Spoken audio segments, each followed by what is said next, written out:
Hello again, everyone, and welcome to another edition of This Week in the World of Football. This is episode number 359 for August 27th, 2024. I'm your host, Randy Snow. On this week's show, the matchups are set in the European League of Football, college football is back, and Dallas Cowboys' CeeDee Lamb gets paid. But I'm not here all by myself. Across the table from me, as always, is my son, Adam. Okay, let's see if these new microphones we're finally using picked that up. I hope so. Man, it's been many years we've been trying to get some different equipment here. And finally, I think we finally figured it out and finally got the right equipment to work with one another. Yep, we've got some new microphones. We've had them for a while. Yeah. And to my surprise, Randy actually tackled the technology.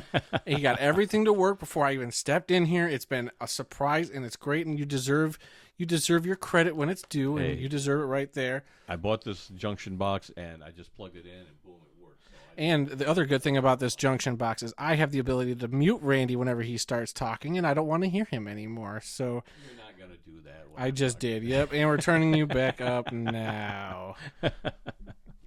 Okay, I'll hand the show back over to you. Oh, okay.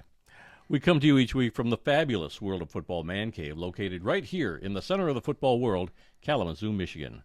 We're here to promote the game of football in all its many forms, past, present, and future. Our goal is to educate, inform, and entertain our listeners with the glorious buffet that is the world of football. All this while keeping a close eye on the rich history of the game. Thanks for checking out our podcast. We'd love to get your feedback on one of our many platforms: Apple Podcasts, SoundCloud, TuneIn, Spotify, iHeartRadio, and Amazon Music. So you can simply ask your Alexa device to play the World of Football podcast. We also have timestamps down in the descriptions of both the podcast and many of our YouTube videos, so you can go right to the topics you really want to listen to. You can also find our podcast in its full audio form on our YouTube channel. Just search for The World of Football Kalamazoo or use the handle @The World of Football in the YouTube search bar. You will find many other selected videos on our YouTube channel, like CFL, what do we call it now? Canadian Football League Weekly. It's our CFL recap. We've got the Week 11 recap up there, and you and Kyle also just posted an episode of Just Lying Around last night. This was late last night. I was ready for bed, and you sent me a text going, "It's up. Go ahead and post it." Yep. I mean, my schedule's been busy, and I've been moving, so we both hopped on. We got it done, got it up. But, it took a couple of days because he helped me put up the TV in our new place, and, I've just been busy. I've been a busy dude. But Just Lying Around, that was the Lions-Steelers Week 3 game. Yep. And you're probably going to do another one pretty soon? We're going to do a preview of Week 1. So in our upcoming videos, I mean, you and I are going to record our CFL Week 12, but since they play a little later this week, we're giving a little time to get last week's recap up.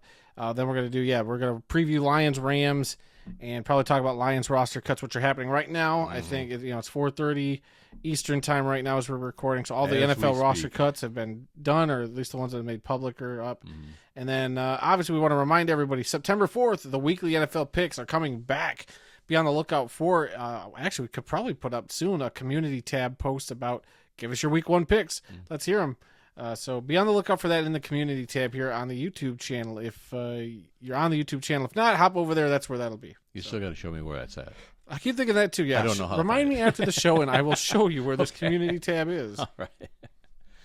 Is that it? Is that everything? Should be it, unless we want to talk about my fantasy football draft over the weekend. No. Okay. No. Let's begin our tour around the world of football for this week, and we start north of the border with games played in the Canadian Football League. Yeah, that's right. And boy, oh boy, if you were not on social media this weekend, you must have missed the flurry that was the controversy that happened on Thursday night's CFL game. Because on Thursday night, the Toronto Argonauts defeated the Saskatchewan Roughriders 20-19 thanks to a walk-off ruse. That's right. A kicker missed the field goal, and the team still won the game because it went out the back of the end zone and gave the Argos that extra point to take the victory. This made its way through all of the Twitter sphere. It was on social media all over the place, on X, and people were just berating the CFL, talking about how crappy the rule is. What a dumb way to end a game. So the CFL got a little flack, and I won't say bad press, but it was just a lot of ignorant people voicing that, oh, that's dumb. Why would you end a game like that? mostly Americans who aren't familiar with this rule. All the Canadians There know were that that's a possibility. Supposedly, a few Canadians saying, "Yeah, we're not a fan of this rule." But Some people don't like it, and they've tried and they've talked about doing away with the rouge in the past. I would not want to see the rouge go away. It's totally Canadian. I like it.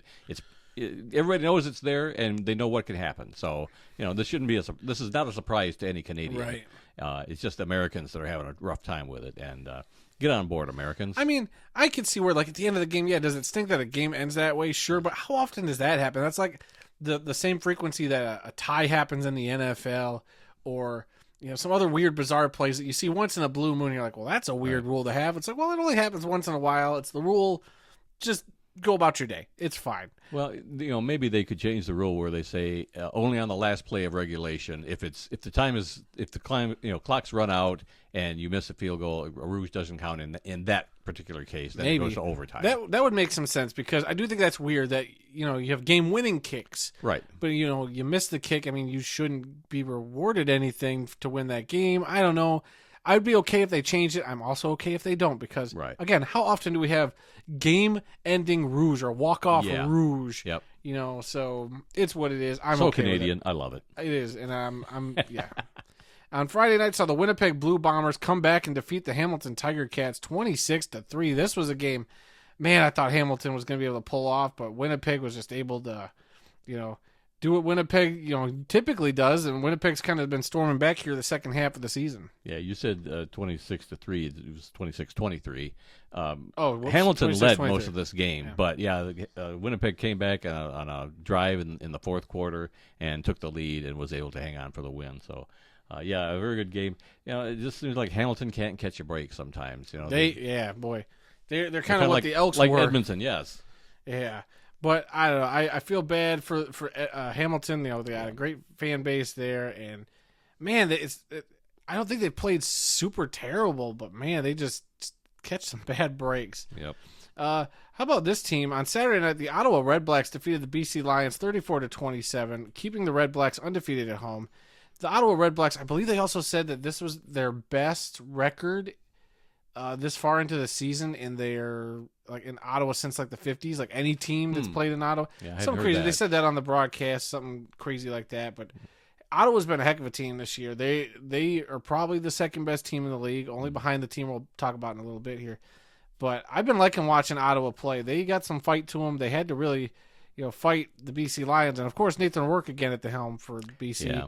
Still trying to find that first elusive win since coming back to the CFL. Looked a little better. He played a lot better. But, man, BC just dropping five straight now that BC's dropped? I can't remember. Because, they're 5-6. They started 5-1.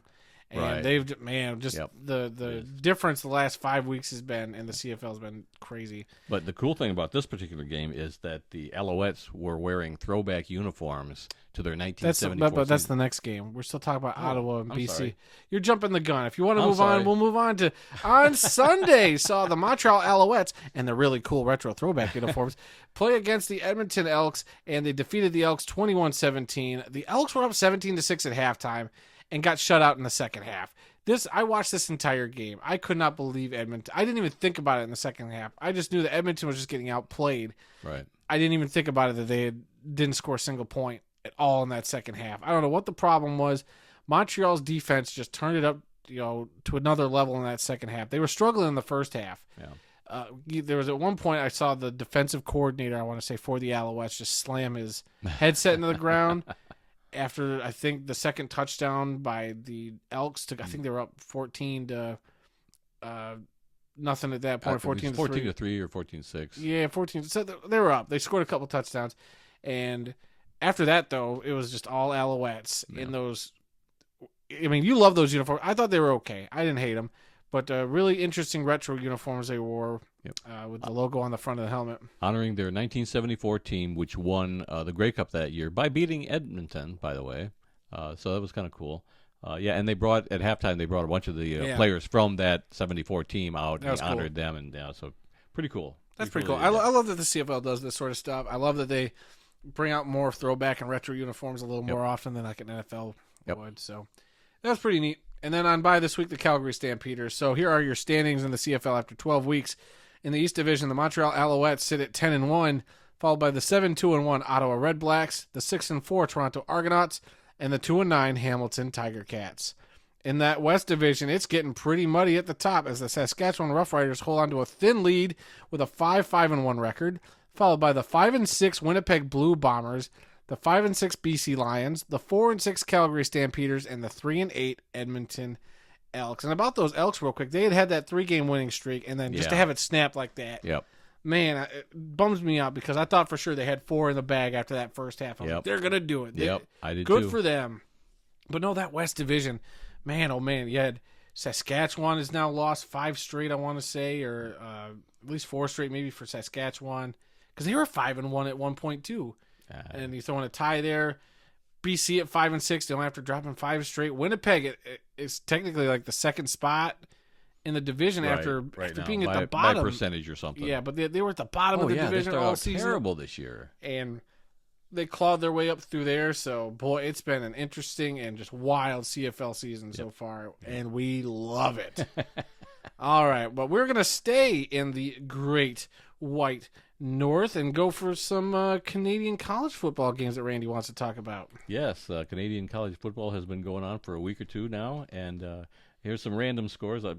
Too many games to talk about. I'm just going to pick out 3 random scores. That's a whole separate podcast if you want to get together with Tim Capper and just do some USPORTS talk. Yeah. Anyway, USPORTS, 3 random USPORTS, scores. iSports. The Mount Allison Mounties defeated the Acadia Axemen 15-14, a pretty close game there. The Toronto Varsity Blues over the Waterloo Warriors 31-29, and the Windsor Lancers over the Queens Golden Gales by the score of 25-21. And in the Canadian Junior Football League, 3 random scores from there. It was the St. Clair Saints shutting out the Quint Skyhawks 83-0. That's 8-3-0. The Kamloops Broncos over the Prince George Kodiaks 43-27, and the Regina Thunder shut out the Winnipeg Rifles by the score of 30-0.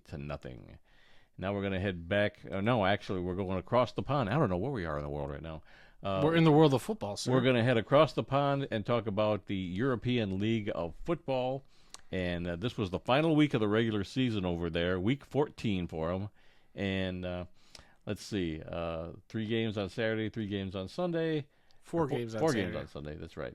Let's see, Saturday, the Cologne Centurions defeated the Ferivar Enthroners of Hungary 51-28. The Madrid Bravos defeated the Hamburg Sea Devils 63-13. The Stuttgart Surge defeated the Helvetic Mercenaries.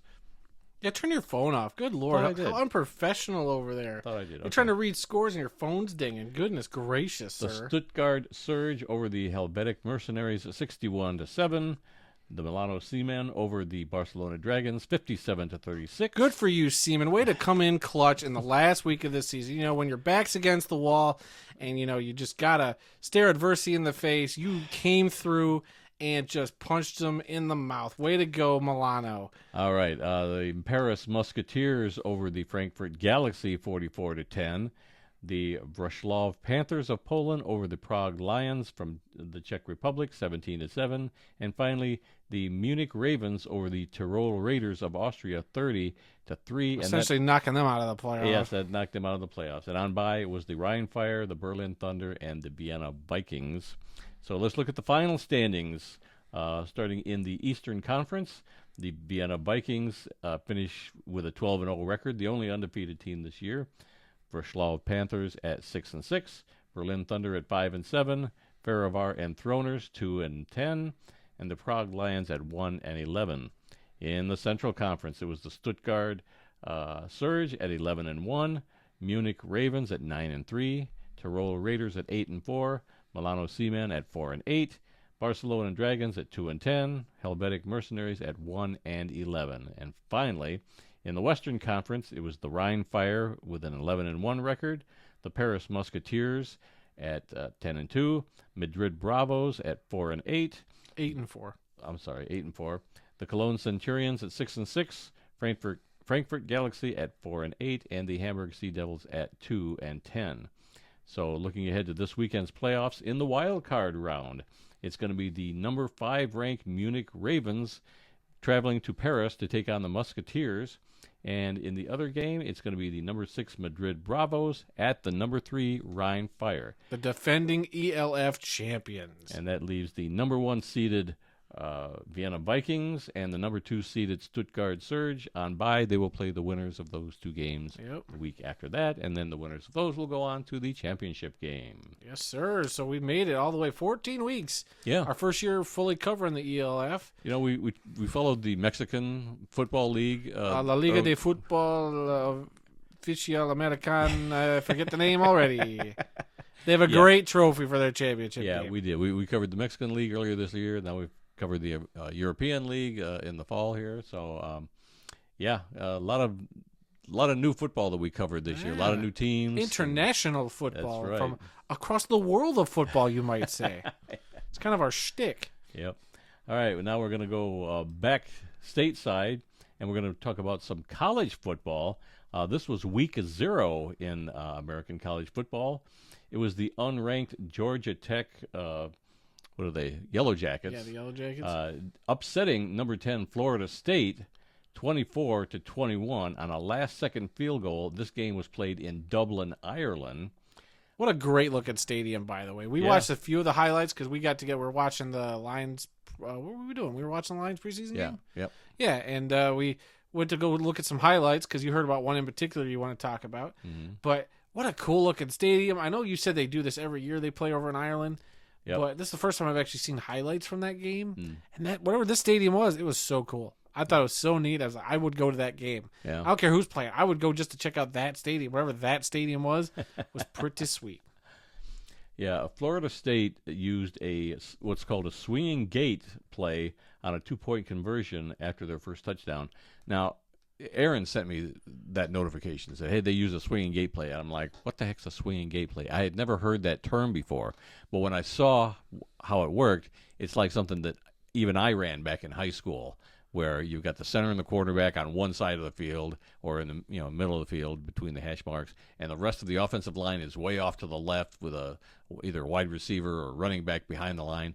And normally, the way we did it back in '76, being the center, I would hike it to the quarterback, and he would throw it to the guy behind the line, and they would just push forward, try to get it. Well, in this case, the center didn't hike it between his legs. He hiked it off to his left and right to the guy behind the line, and they just walked it in for a 2-point conversion. I guess that's a swinging gate. But I had never heard that. Had you ever heard of a swinging gate? I've never heard of that before. I didn't even think it was possible to just pitch a ball backwards. That's some schoolyard football nonsense right there, where you just like toss it backwards, or some family Thanksgiving, football rules there. I just never seen that, I think, in college or even professional football. Yeah. I just, my mind was blown a little bit. And it's just I won't say a mundane, routine 2-point play, but it was just like, what are we doing? It's the first 2-point conversion. Yeah, I had to watch it 2 or 3 times. Yeah, we had to go back and like, wait, what? Yeah. Like, I missed it the first time. I didn't understand what happened. Then when it slowed down or we looked at it closer. The replay was so quick that by the time I had a chance to look and see how was everybody lined up, the play was over with. And I'm like, run that back again. Yeah. All right, in some other college news, Hawaii defeated Delaware State 35-14. Delaware State hired a bus to take them to the JFK Airport in New York. Oh my God, you're dying. Don't choke on the podcast. Why do you always do this? I don't know. All right. Anyway, I guess I'll read his notes. So we'll see how this goes, everybody. They took a plane to JFK Airport, but they missed their direct flight to Hawaii due to, quote, international scheduling malfunction, unquote. Internal scheduling. Internal scheduling malfunction by the bus company, and had to reschedule, and it took 3 flights to get everyone back to Hawaii. Excuse me, a day late.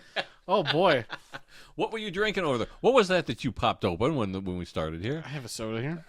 Just a soda, huh? Yeah, I guess it just finally came back and bit me. Oh, so I guess I gosh. shouldn't be criticizing you too much. That bit me in the butt. Yeah. Woof. All right. Okay. Good thing we don't edit this show. People wouldn't get the nuances and subtleties. That's why people listen for all the Is that why they mistakes. listen? God, we're gross. It's like a train wreck for some people. Oh, They listen just to hear the train wreck. Oh, man, is that why? Maybe it's like a drinking game also. They wait. Oh, no. When Randy makes a mistake, I take a drink. If Adam makes a mistake, I take a shot. I don't know. What? This hurts my feelings a little bit. I thought we were like serious podcasters. And are we a joke, Randy? We think we are. But, Oh, my, are we a joke? I don't know. As long as people keep subscribing and listening, I don't care. I guess if you have to ask if you're a joke, you might be a joke. But anyway, the reason they had to take a bus to New York is because none of the airports near them in Delaware, Philadelphia, and a couple others, they didn't have direct flights to Hawaii, and they wanted a direct flight. That's why they had to go to JFK in New York, and then for whatever reason, the bus company screwed up. I guess they thought they had more time or didn't leave early enough. For whatever reason, they missed their flight because they didn't get them to the airport on time. And so, yeah, it took 3 different flights to get everybody over there. It was a scheduling nightmare, but long ways to go for a loss in your first game of the season. Right. But hopefully they had a good time anyway after they got there. All right, Montana State defeated New Mexico 35-31. Montana State was paid $360,000 to travel to New Mexico to play the Lobos in this Week 0 game. They overcame a 17-point fourth quarter deficit to secure the first FCS over an FBS school this season. So it's pretty cool. You get a big payday, you go out there, and you actually win the game. So good for them. You always love to see stuff like that. Like, hey, we're going to pay this tiny school to come play us. We're going to clobber them. Right, yep. And then when they punch you in the teeth and walk away with that money and the win, that's got to be a great feeling. Yeah. And then the last game that was played in major college football over the weekend is SMU over Nevada, 29-24. I got no notes on it. I was just going to say, I was like, you got all these notes for all these other games, and we get down to sad little SMU and Nevada with 29-24. What'd they do to hurt you? What'd they do to make you mad? You got something against SMU or Nevada? No, I really don't. I don't believe you. I don't. Like SMU because they kind of look like the Calgary Stampeders with their helmets. All right, more happenings in the world of football. We're going to turn our attention to the NFL. It was the Denver Broncos naming rookie quarterback Bo Nix as their starter. What do you think about that? Not surprised. I mean, I hate saying he looked great in the preseason. I hate that. That's one of my least favorite things. Like talking to other NFL fans is like, hey, so and so looked pretty good in the preseason, and I have to keep going. It's just preseason. Let's all not get, too overly hyped. I mean, we've all done it. We've all done it. But look, Bo Nix has looked sharp. He looks pretty competent out there.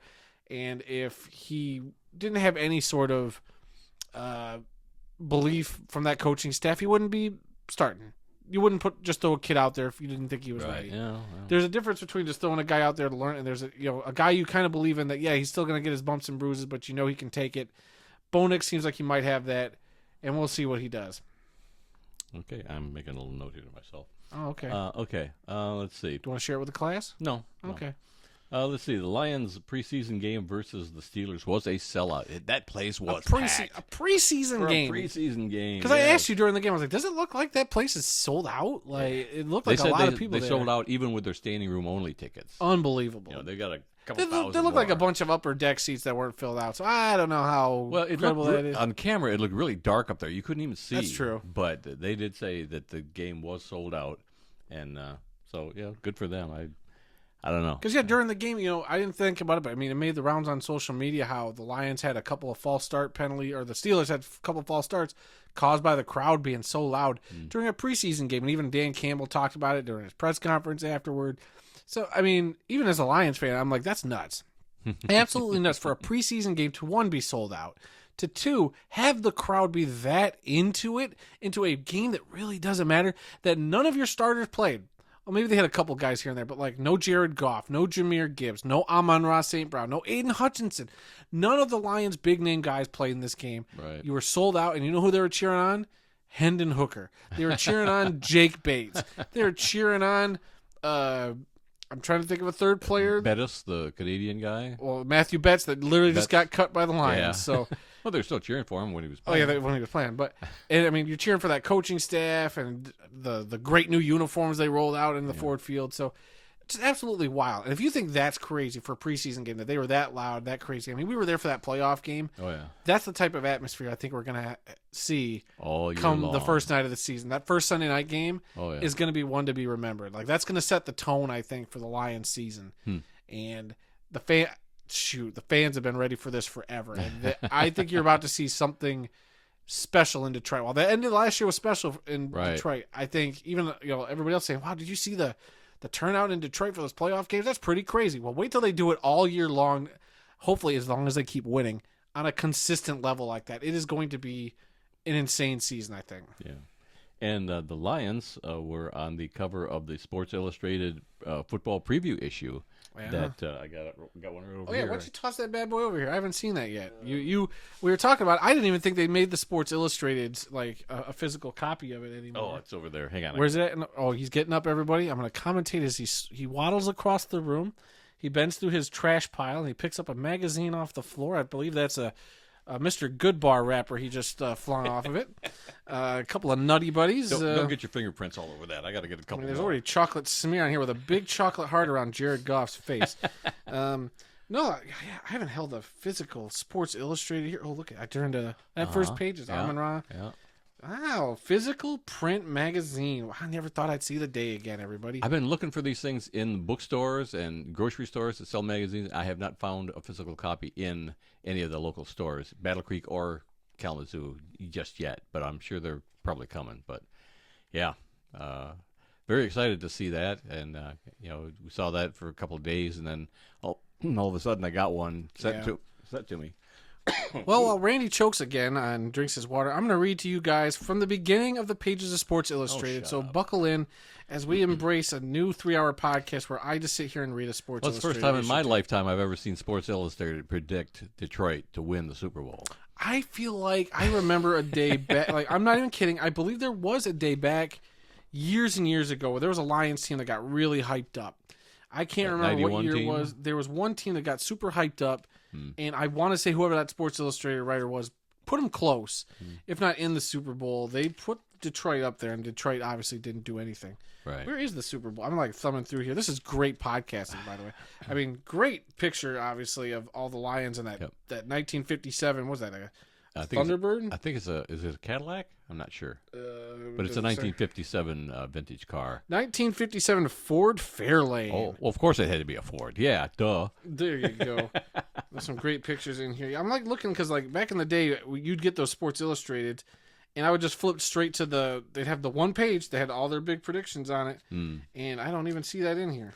It could be towards the back. I don't know. God, like, geez. Oh, they got college football rankings in the back.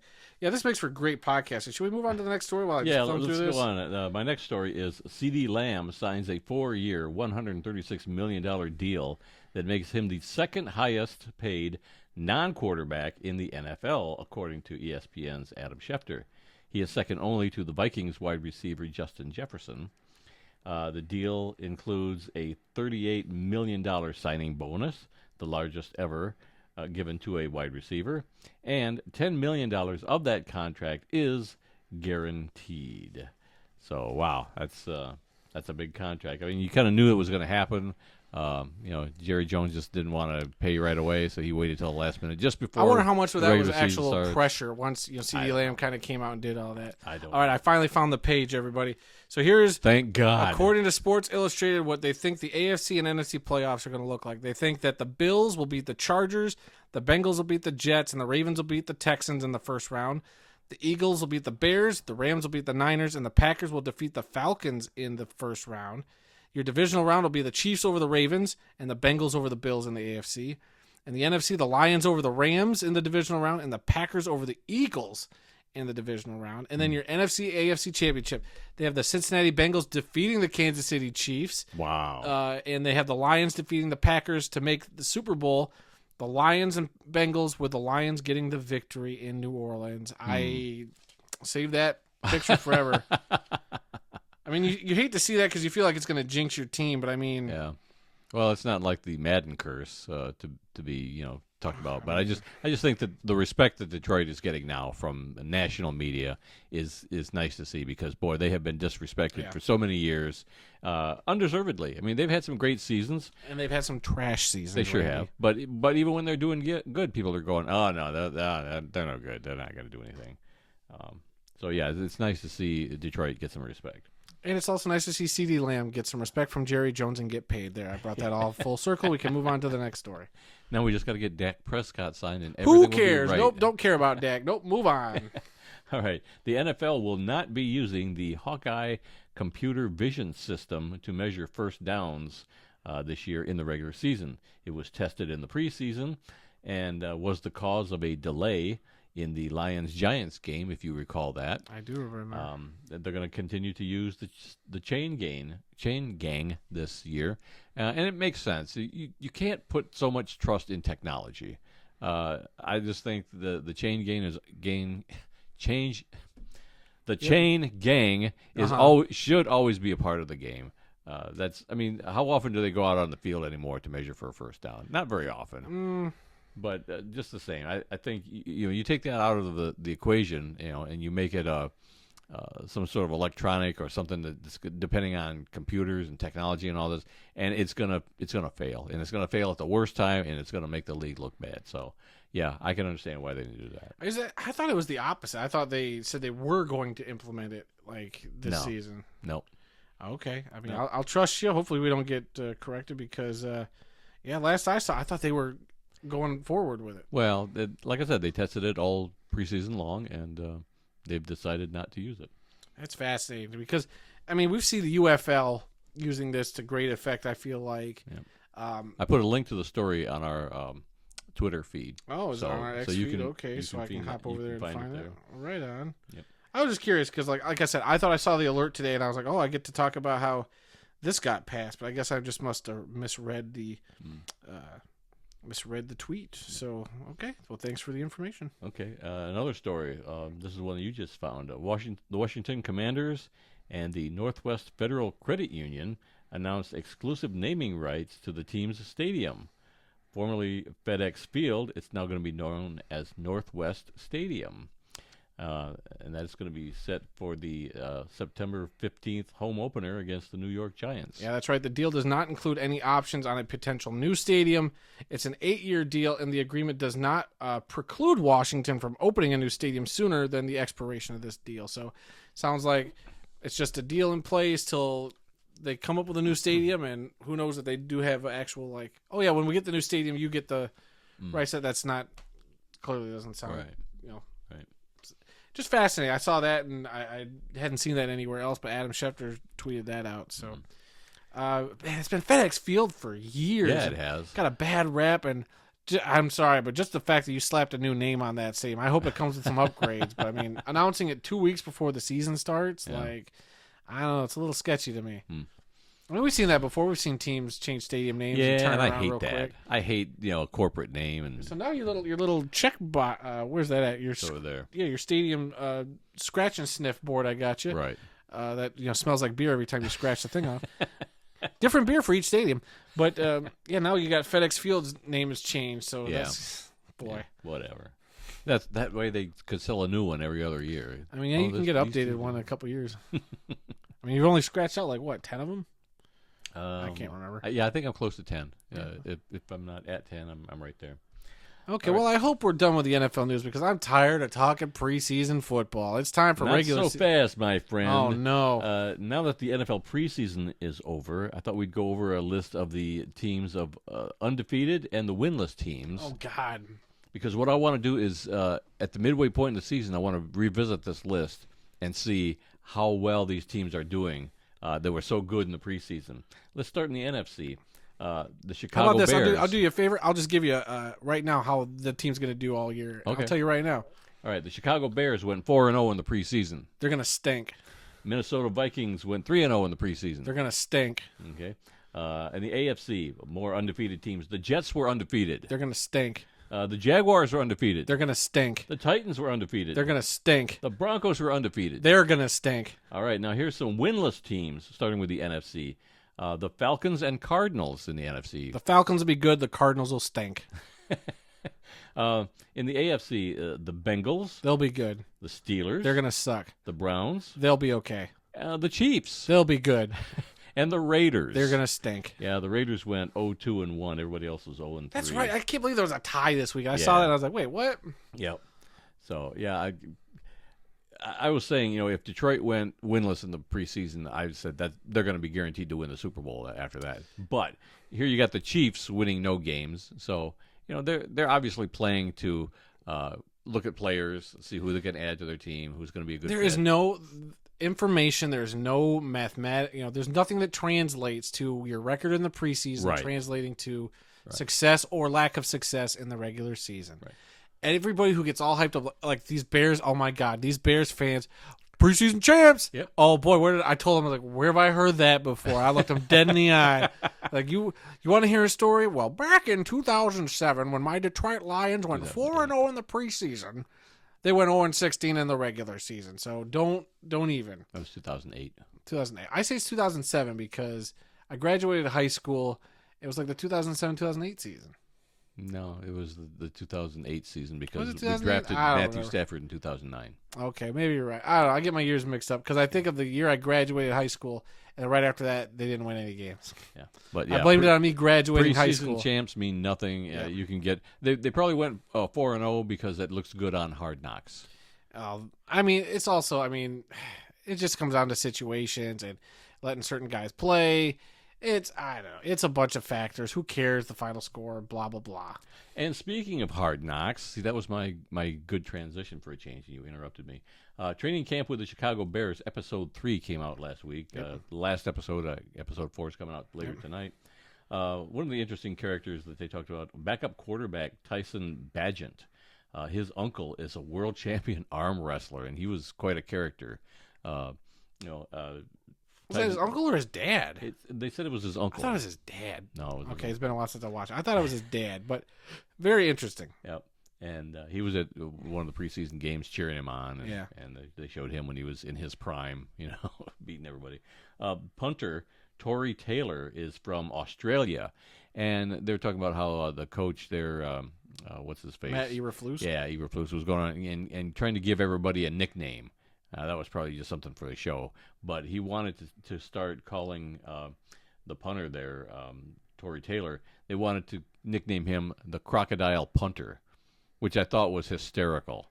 But he flat out said, no, I don't like that. Yeah, I was correct. It was his father, not his uncle. You his sure? father, Travis Bagent, is a world arm wrestling champion. I could have swore it was his uncle. This is why I'm here to correct you in your mistakes.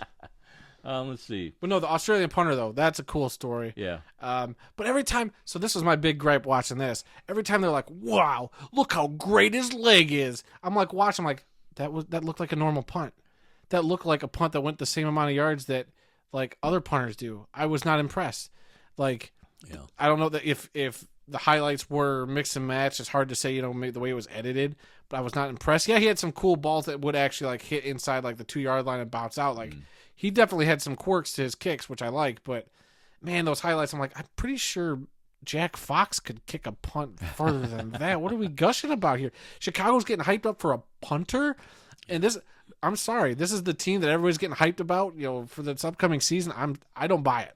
I do not buy it. Nothing against that kid, that punter. He's probably good, but I'm just saying I wasn't as hyped as they were watching this punter kick. Then they also showed highlights of their joint practice with the Bengals. No fights or anything that I can see. Bunch of wimps. And they also had a really quick segment where they were talking about their new stadium. Yeah, that felt out of place. Like, it just felt like a weird, just like, here's 45 seconds of talking about the stadium. Yeah. What types of tables should we have in here? Yeah. Oh, well, I think we should have these type of tables because that presents a little more classy of an operation. Probably I think we should go with the other ones because our fans aren't going to be sitting down because our team's going to be so darn good. I was like, what am I watching for 45 seconds? Then they just cut away from it and never come back to it. Never went back to it, yeah. What in the world? It was just a way to get some of these executives on camera talking about the new stadium. I guess. Showing some plans. AKA a boardroom full of the most boring people in the Bears organization. And that's hard to do because I think your head coach is boring. Yeah. And then they showed Simone Biles coming to their last preseason game. Wearing a Packers jacket. Yeah, wearing a Packers jacket because I guess her husband used to He used play to play for the Packers. But why would you do that? Go into Bears territory wearing she obviously doesn't know that much about football, I don't think. Let's not go that far. I wonder if it was an expensive jacket, wouldn't you wear it more than once? Like, oh, well, I paid $1,000 for this jacket. I guess I should never wear it again, even though he's not in Green Bay anymore. Like, who cares? Leave Simone alone. She's an Olympic gold medal winner, you bunch of bums sitting on your couch. Jeez, she's winning more gold medals than you're going to see in your lifetime, if 8 lifetimes. Like, get off, social media. Leave her alone. She's a national treasure. And I saw a video where they were talking to one of the lady executives or representatives from the Bears team, and about how there is a lot less cursing on Hard Knocks. I mean, Hard Knocks has been really vulgar at times over the years. I think that's kind of what people like, but I think they said out of respect for the McCaskey family, they didn't want a lot of cursing on the show, and so yeah, I didn't really think about that. No, but, yeah, we this was after last week's show. We figured that out because I did think it was weird. There was no cursing. It's like a rule. They're not doing any cursing whatsoever. There's not less cursing. It's zero, none. Like you can watch this with your families. It's weird. Right. I don't know. This whole thing with the Bears, like I just feel like it's a weird decision. Like I feel like your team's not as good as you're hyping it up to be. The fact that you're like not showing up for like them, like I feel like it's a little bit of censorship, and I'm just like, well, Hard Knocks is supposed to be getting to know the real them, and if your head coach is swearing every other sentence, right, show us. They weren't afraid that Dan Campbell was a swearing machine. Like, yeah. I mean, whatever. I guess you want an image for your organization. Well, guess what? Your image to me right now is you guys are a bunch of softies.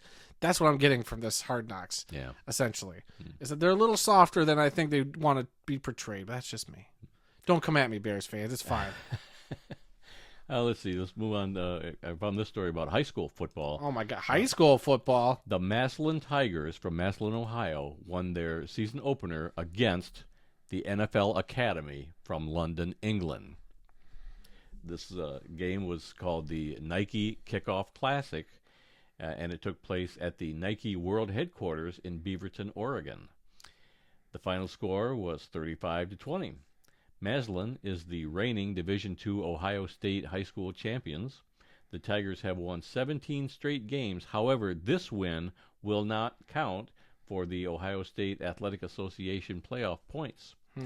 NFL Academy started its program in 2019, and since then it has sent 40 players to American colleges at all levels, including 20 players at the Division I FBS level. I'd never heard of this NFL Academy, and maybe they did, but I didn't know if they had a football team or that they came to the States. You know, maybe it was just something going on over in Europe. But yeah, here they come to the States. They go to Oregon. They play the Massillon Tigers, which is a historic team in Ohio, just outside of Canton. I've been to their stadium. It looks like a college stadium. The Massillon, they've won so many state titles over the years. At one time, Paul Brown of the Cleveland Browns was their head coach, and man, oh man, what a rich history from that school. And their training facility looks like an NFL training facility. I didn't get to go in there, but I saw the building. Man, it was massive, and the stadium itself, I said, looks like a small college stadium. It was just unbelievable. And there's a statue of Paul Brown outside that stadium too. So yeah, good for Massillon, but that game doesn't count towards getting into the playoffs this year. I'm sure they'll make it anyway. I'm sure. All right, one other story. The Women's Football Association has signed a new deal with ESPN to broadcast their championship game again next year, which they've done for the last several years. But this new agreement throws open the possibility of other regular season games being played on ESPN. I think that's pretty cool. Yeah, give more exposure. That's what we love to see about all these little leagues and like leagues that we obviously follow here on the podcast. And it is nice to be like, that's like seeing your kid grow up and do great things. But it's like, no, it's a league that all of us in the know about. And now it's just get a little more exposure to on a bigger scale. Because I'm sure there's people all over the place that's like, oh, there's a women's league? Like, I didn't know that. And then you can turn it on, and depending on who you got on the team, there's some good teams there, like that Boston Renegades. Maybe they'll come to Grand Rapids for a game this year. I mean, we need to go to a game. We just had, our schedules didn't work out this year to go to a WFA game, but I'd love to do that. Yeah. Or we need to hire somebody to just follow the WFA for the world of football. I mean, we could do that. Hire somebody? I mean, we could, yeah. I mean, we're making with money involved. Let's see, we're making cents on the dollar, so I can mail you this Arby's coupon I got, and you can get half off a combo. Done. All right, let's see. Today's birthdays for August 27th. College coach Frank Leahy, born on this date in 1809. He passed away in 1973 at the age of 64. He was the head coach at Boston College in 1939 and 1940, and he was the head coach at Notre Dame from 1941 to 1953. His Notre Dame teams were national champions 4 times, 1943, 46, 47, and 49. He also had a streak of 39 straight games without a loss between 1946 and 1950. He was inducted into the College Football Hall of Fame in 1970, and he's one of the many graves that I have visited over the years. In fact, he's in the what is that? Cedar Grove Cemetery on the campus of Notre Dame. Jeez, the fact that you remember that and pull that out of your butt. Because I was just there not too recently. Wow. But that's also where Newt Rockney just got moved to from the other side of town. And 1949 Heisman Trophy winner Leon Hart from Notre Dame is also buried there. He played for the Lions, won at least 3 championships with Detroit in the 1950s. 2 or 3, I'm not sure if he was there for all 3 of them. But yeah, a lot of famous football players there. There could be more, but those are the 3 that I know of, and I've visited and had my picture taken at each one of those graves. Okay. All right, obituaries we have one this week. This is where we take a moment to honor those who've made the world of football a better place. Do you want me to do this since you've been reading a lot? If you want to. I will. Can you pronounce this guy's name? We didn't talk about this. Oh boy. This is live radio, folks. Mike Stensrud. Stensrud, yes. Oh, there we go. That's how I would pronounce it. Go me. Mike Stensrud, a defensive lineman in the NFL for 11 seasons, has passed away at the age of 68. Stensrud played college football at Iowa State and was selected in the second round of the 1979 NFL Draft by the Houston Oilers. He played for the Oilers from 1979 to 1985, the Minnesota Vikings in 1986, Tampa Bay Buccaneers in 1987, Kansas City Chiefs in 1988, and the Washington Redskins in 1989. He was inducted into the Iowa State Athletics Hall of Fame in 2000. And if I did mispronounce that, everybody, crucify Randy in the comments. No, not me. I'd never heard the name, but Stensrud, Stensrud. Okay. I don't think it's Stensrud because there's no E on the end, but who knows. All right. Finally today, our upcoming events calendar. Sunday, September 1st, this coming Sunday, the Black College Football Hall of Fame Classic in Canton, Ohio. Benedict College versus Virginia State University at 4 p.m. Go see the marching bands if nothing else. I mean, if you love marching bands, but go see the teams too. I mean, the tickets are reasonably priced, $22 to $113. I'm still debating on whether I want to go or not. It is Labor Day weekend, so we'll see. But yeah, it'll be a last minute decision if I go or not. But I do like to. I do want to go to one of these games one of these years. Yeah, I'm going to say I probably won't be able to go. Yeah, well, I know your moving schedule is pretty intense. Yeah, I mean we'll be done by then, but it'll still be a lot of clean up and getting stuff settled in. Yeah. Let's see, Thursday, September 5th, the NFL regular season begins. It is just a stone's throw away at this point. If I'm able to even watch it, I'll be in a cornfield that night, much like last season on the opening night of the NFL regular season. So we'll see what happens. The Ravens are going to travel to Kansas City to take on the Chiefs in that first game of the season. And the very next night, Friday, September 6th, the Eagles will take on the Packers in Sao Paulo, Brazil. That game is going to be on Amazon Prime. I will be at the music festival that day, so I will not probably be able to watch that game either. All right. What are you doing on September 22nd? That's a Sunday.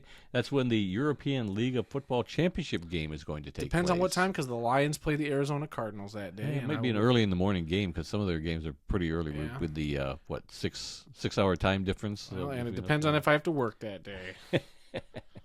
Let's see. Saturday, October 26th, the CFL regular season comes to an end. What am I doing that day? I don't know either. Probably working. You'll be in Florida, I believe, right? No, I will be coming back the day before. Oh, so okay. I will be back that day to watch the last games in the CFL regular season. But then on Sunday, November 17th, the 111th Grey Cup game to be played this year in Vancouver at BC Place. We're going to be at that game. Yes, we will. Man, I can't wait for that. That is going to be so much fun. Never been to Vancouver. Been to Canada a lot of times, but mainly, Toronto and Hamilton and points in between. But that'll be my first time over on the West Coast in Canada. So really looking forward to that. Yep. All right. Anything else before we close out this show? Actually, yes. Okay. I'm going to put the timestamp down. So we were talking before the show about how their NFL owners were looking to approve that private equity investment. Right. They're the last league to allow that to happen. Right. And so I guess it went through. I think it's official. Okay. And NFL owners have approved the private equity investment. So they voted to change the league's ownership structure Tuesday, allowing private equity firms to purchase limited stakes in NFL teams. The owners, this is an article from Michael Rothstein from ESPN. The owners flew to Minnesota for a special session called by the commissioner, where they approved allowing the sale of up to 10% of a stake in a franchise to a select number of private equity firms the league has vetted at over the past few months. So, yep, that's a big shift behind the scenes for NFL ownership. It'll be something to keep an eye on as more and more people get their fingies in the NFL ownership game. I believe something else we read said that they could be bringing in at least like $12 billion, an investment into all this ownership stuff. Absolutely crazy. I'm like sure the there's NFL more to the needs story. more money. I mean, you'd think it wouldn't need more, but more money, more problems. So, so that's the breaking news I had. And obviously, all the teams should have their full 53-man rosters out now. I know the Lions did. I haven't skimmed it yet, but I saw they posted something. So, okay. Yep, it's that time of the year. We got how many days now till kickoff? Oh, it'd be a week from this Thursday. So this is Tuesday. So like what, 8 days? 8 days. 8, 9 days. 8, 9 days. Man, it's going to be here. And boy, football season. And what a short show this week for us. Good. We kind of flew through it. Well, I let you fly through it. Yeah. I mean, you just kind of took the reins and just kept running. Yep. Yeah. So. Well, we wanted to give this new technology we're using this week a trial run, and didn't want to go too long in case something went wrong. But, I'm sorry for muting you at one point. I did. I actually did. Really? I turned the volume down on the very beginning of the show. That might be clip worthy, by the way. Jeez. We'll see. Oh my gosh. Well, that's all the time we've got for this mess this week. If you learned something during this podcast about the incredible amount of diversity that exists in the world of football, we have done our job. Visit our website at theworldoffootball.com for news, links, upcoming events, original articles, videos, and more. Our email address is info@theworldoffootball.com. Pass the baton, right? I blame the heat. It is hotter than heck today. It is. It's hot. I mean, we had schools canceled because it was too hot. I've never seen that before in Michigan. So tell me global warming ain't real. But no, like it's been absolutely crazy. It's the end of August and we're getting like that early August heat. 95 was the projected high. I don't know if it got my that car high said today. 97 at one point. Did it really? Okay. Yeah, it was hot. Yeah. Even I picked up my girlfriend's kid from school today, and she was saying, like, I was asking what they did, and she's like, "Oh, we had extra recesses because it was so hot outside. They just let us play indoors." So it's just absolutely crazy. So I blame the heat for my shenanigans, your shenanigans, any shenanigans with the microphones and anything that happened on this show. I'm just gonna blame the heat because this what a sloppy show today. Yeah, you're right. Yep. All right, and let's get this sloppy show over with as I read my bit of the script. You can follow The World of Football on Facebook, X, and Instagram, where the address is TWOF Kalamazoo for all three of those. New episodes of the podcast are posted on Tuesdays and are available on SoundCloud, Apple Podcasts, TuneIn, Spotify, iHeartRadio, and Amazon Music. So you can simply ask your Alexa device to play the World of Football podcast to hear us on whatever Alexa devices you may have. You can also find the full audio version of this show on our YouTube page. Just enter the World of Football Kalamazoo or use the handle at... Okay, yeah, that was weird. The heat got to the computer. Like, legit, it just shut down on me. That was... trying to just wrap the show up, and I in the middle of my spiel. So yeah, go to the YouTube search bar, subscribe, rate, review, give us a like, leave us a comment, let us know what you think, and please come be a part of the football conversation. And remember, folks, some people may love football more than we do, and nobody. Oh man, see? Uh-oh, the heat just broke Randy. Yeah. Some people may love football more than we do, but nobody, and I mean nobody, loves more football than the two of us sweating our butts off here in Good Kalamazoo Lord, this is today. this has been rough. Until next time, when we'll try and do a better job. God, I hope yeah, so. Right. I'm Randy Snow. And I'm, oh boy, what's my name again?